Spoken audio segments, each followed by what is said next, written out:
Aláròyé máa wí o.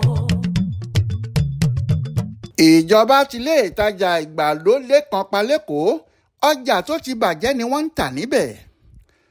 Ní báyìí, títìpa pátápátá níjọba ìpínlẹ̀ Èkó ti Ileetaja Igbalode kan tí wọ́n ń pè ní Blessed Happy Homes Supermarket tó wà ní 5th Avenue ní Festac pa. Ẹ̀sùn tí wọ́n fi kàn wọ́n ni pé wọ́n ń ta àwọn ọjà tí ọjọ́ ti lọ lórí wọn fáwọn aráàlú tí wọn kò mọ nǹkan kan, èyí tí wọ́n sọ pé ó léwu fún ìlera wọn.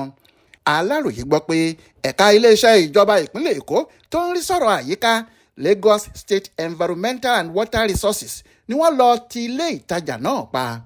Kọmíṣánná fọ́rọ̀ àyíká nípínlẹ̀ Èkó Ọ̀gbẹ́ni Tòkunbọ̀ Wahab tó fìdí ìṣẹ̀lẹ̀ ọ̀hún múlẹ̀ fáwọn oníròyìn lọ́jọ́rú Wẹ́sídẹ̀ẹ́ ọjọ́ 4 oṣù kejìlá ọdún yìí sọ pé àwọn aráàlú kan tí wọ́n mọ̀ nípa ohun tó lòdì sófin táwọn èèyàn náà ń ṣe ni wọ́n wá fọ̀rọ̀ ọ̀hún tó àwọn létí táwọn sì lọ́ọ́ fọwọ́ òfin mú gbogbo wọn.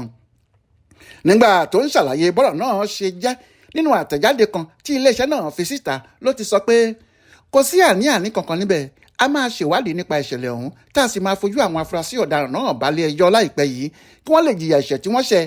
Ọjà tó ti bàjẹ́ ni wọ́n kó jọ sínú ilé ìtajà ìgbàlódé wọn lágbègbè 6th Avenue ní Festac tí wọ́n sì ń tà á fáwọn oníbàárà àwọn gbogbo tí wọn kò mọ̀ pé àwọn ọjà náà ti bàjẹ́. Ohun aburú gbà ní nǹkan tí wọ́n ń ṣe yìí. Ọjà náà lè padà ṣàkóbá ńlá fún ìlera àwọn aráàlú tó bá jẹ́. Òfin kò fààyè gbà pé káwọn oníṣòwò máa ta àwọn ọjà tó bá ti bàjẹ́ tàbí tọ́jọ́ bá ti lọ lórí ẹ̀ síta. Pàápàá jùlọ nípínlẹ̀ Èkó, a kò ní gba arú ẹ̀ láàyè rárá ni. Bẹ́ẹ̀ ni Wàhábì ṣe sọ. Adéwálé Adéoyè ló ṣàkójọpọ̀ ìròyìn ọ̀hún fún Aláròyé online television.